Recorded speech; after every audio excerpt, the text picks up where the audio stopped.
Oi, gente, Camila falando novamente, agora na nossa segunda aula de exercícios de genética. Aqui eu vou trazer alguns conceitos de segunda lei de Mendel e herança ligada ao sexo. Vamos lá, lembrando que são questões Enem. Eu tentei trazer questões atuais e que são cobradas na prova principal e na prova PPL, porque são provas que vêm do mesmo banco de dados, então é importante treinar em cima dessas provas PPL também. Então, vamos lá para a nossa primeira questão. Essa é um exemplo, né? Uma questão do Enem PPL 2015. E eu vou trazer aqui uma questão sobre fenilcetonúria. E vamos lá. Eu começo sempre uma questão do Enem lendo o enunciado, né? Então, qual a probabilidade de a quarta criança gerada por esses pais apresentar fenilcetonúria? Bom, eu não li o texto ainda, eu sei que é uma questão de genética. Não é só porque eu estou em uma aula sobre genética, mas porque quer saber probabilidade de uma característica em um indivíduo da prole. Então, isso é a cara de questão de genética. E aí você pode ficar assim pensando, Camila, mas você não falou de fenilcetonúria nas aulas. Sim, não falei de fenilcetonúria, mas é aquilo que eu comentei com vocês. Não tem como a gente abordar numa aula, nem que eu tenha assim, 10 horas, todas as doenças e todas as condições e síndromes que o Enem pode cobrar vocês. Mas o entendimento do processo, o entendimento do funcionamento genético básico, pode ajudar vocês a responder essas questões. Então, não fiquem inseguros caso caia algo que vocês não tenham muito conhecimento ou não conheçam, até porque o texto vai te ajudar. E os conhecimentos base que você tem do assunto também. Então, vamos lá. A fenilcetonúria ela é uma doença hereditária autossômica recessiva. Então, eu não vou envolver cromossomo sexual aqui. Associada à mutação do gene PAH, que limita a metabolização do aminoácido fenilalanina. Tenho uma dificuldade de falar esse aminoácido. Por isso, é obrigatório por lei que as embalagens de alimentos, como refrigerantes dietéticos, informem a presença de fenilalanina em sua composição. Então, aqui ele apresentou a sintomatologia da doença e me informou uma coisa que é muito importante, que é uma doença autossômica recessiva. Daí que eu falei para vocês aquela questão de que você não precisa ter conhecimento prévio da doença necessariamente, porque a questão ela te traz informações importantes. Está relacionado a esse gene aqui, mas talvez isso nem seja muito importante. Mas dessa primeira parte, essa é a parte mais relevante, uma doença autossômica recessiva. Então, vão estar relacionados aqueles 22 pares iniciais do cariótipo. Uma mulher portadora, o que é uma mulher portadora? Quer dizer que ela é heterozigota para essa mutação, ou seja, ela traz a mutação, ou seja, ela tem, vamos chamar essa condição, eu sei que o gene é PH, mas vamos chamar de azinho, que a gente gosta, né? Todos os exemplos de genética são com azão, azinho.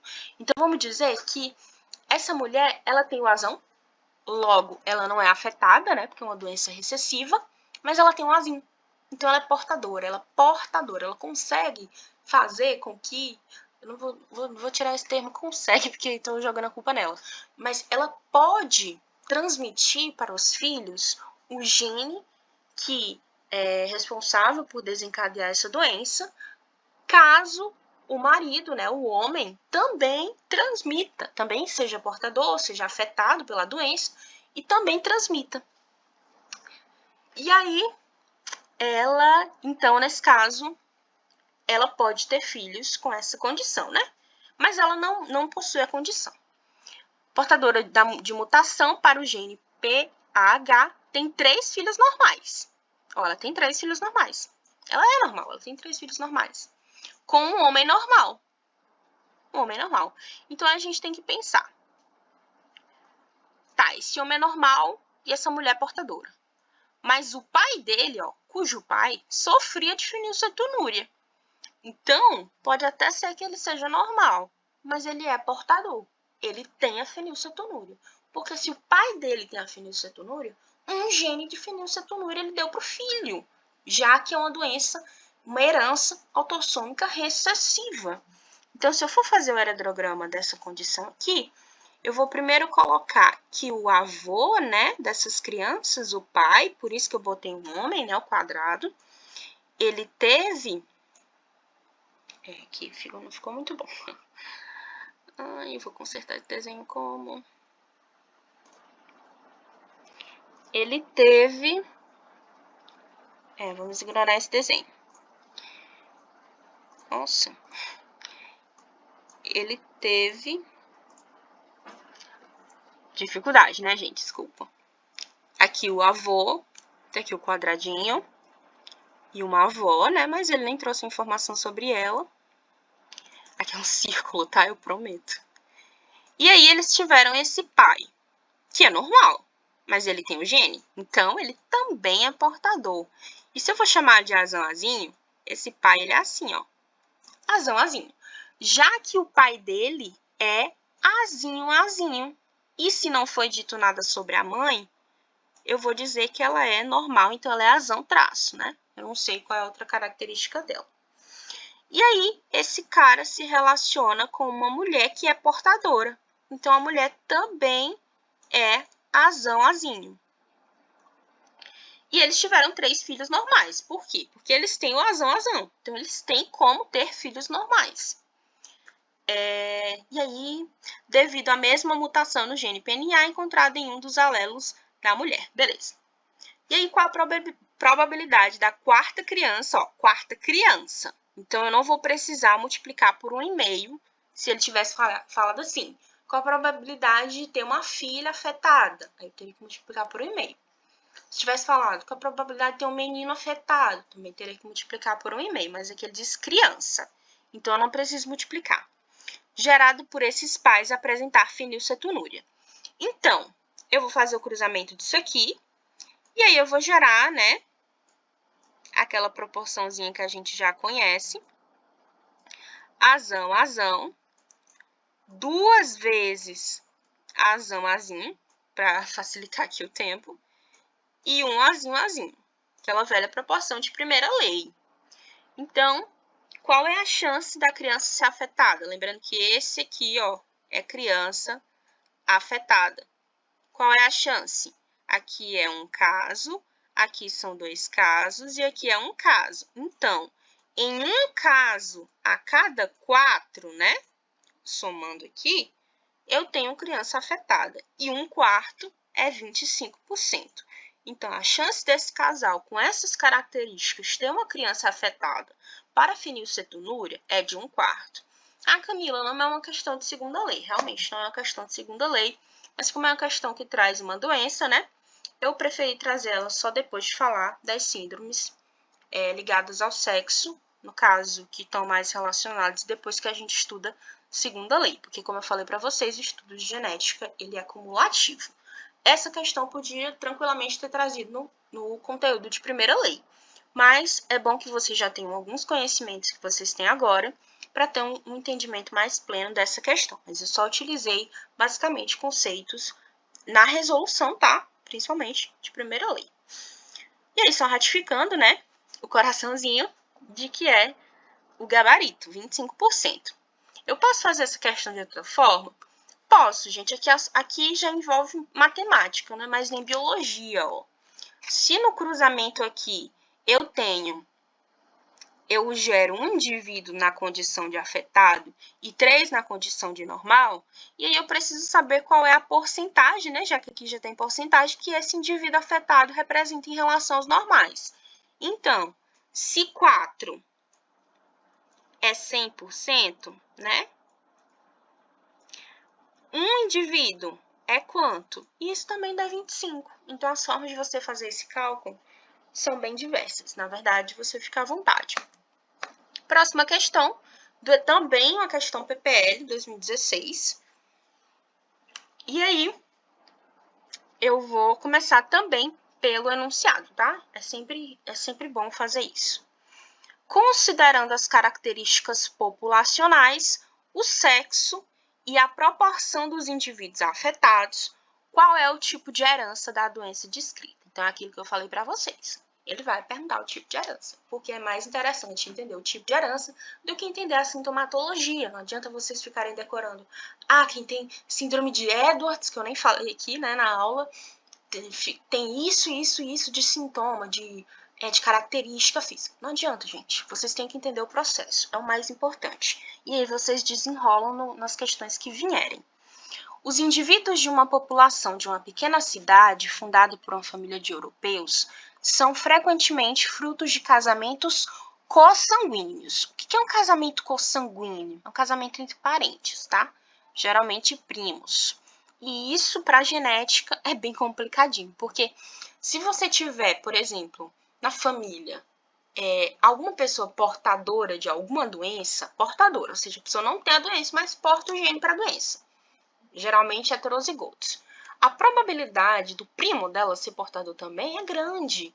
Então, em casamentos consanguíneos, e aqui que eu falei para vocês na primeira aula, a genética chama casamento consanguíneo de qualquer acasalamento consanguíneo, de gerar uma síndrome que seja rara, quando está entre família, fica menos raro, porque a probabilidade dos indivíduos de uma mesma família trazerem um gene defeituoso é maior do que entre indivíduos que não são parentes. Então, esse é um grande problema dos casamentos consanguíneos.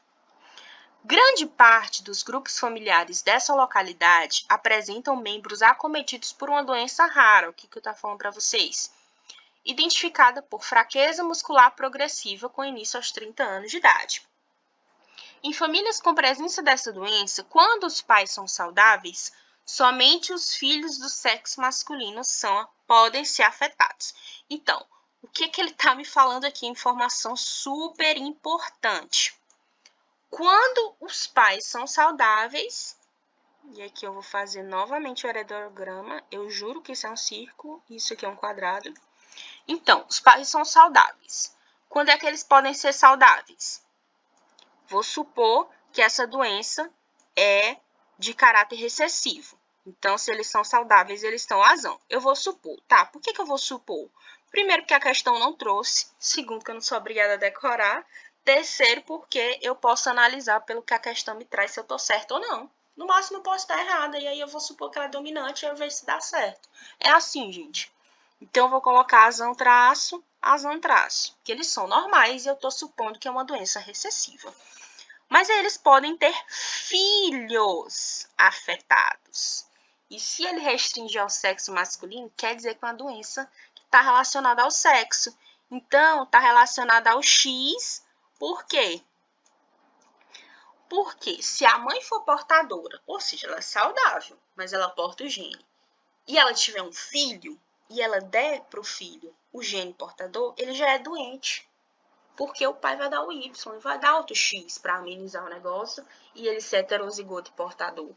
Então, aqui vai ser Azinho, né? No caso, para a mãe, que aqui é a mãe. E como está relacionado ao sexo, aqui vai ser XAzão, XAzinho. Aí o pai, como ele é normal, ele é XAzão, mas do outro lado ele é Y. E aí ele dá o Y para o filho. E o filho, se ele pegar esse XAzinho aqui, ó, ele é afetado. Deu certo? Deu certo. Corresponde com o que está trazendo. Então, eu já supus que essa doença é uma doença de herança. Ela é ligada ao X, tá? Porque ela está relacionada ao que acontece com o X. E ela é de caráter recessivo. Mas em famílias cujo pai é acometido pela doença e a mãe é portadora do gene, 50% da descendência, independente do sexo, é afetada. Então, muda de figura, né, pessoal? Se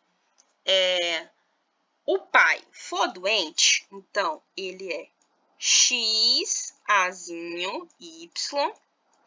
E a mãe for portadora, então ela é XAzão, XAzinho. Desculpa, meu desenho tá horrível, mas espero que esteja dando para entender. Então, vou ter o cruzamento, 50% vão ser afetados, independente do sexo. Por quê? Porque esse XAzinho aqui, ele vai combinar com XAzão. Então, vai ficar azão, azinho. Esse XAzinho vai combinar com o XAzinho. Então, vai ficar azinho, Azinho.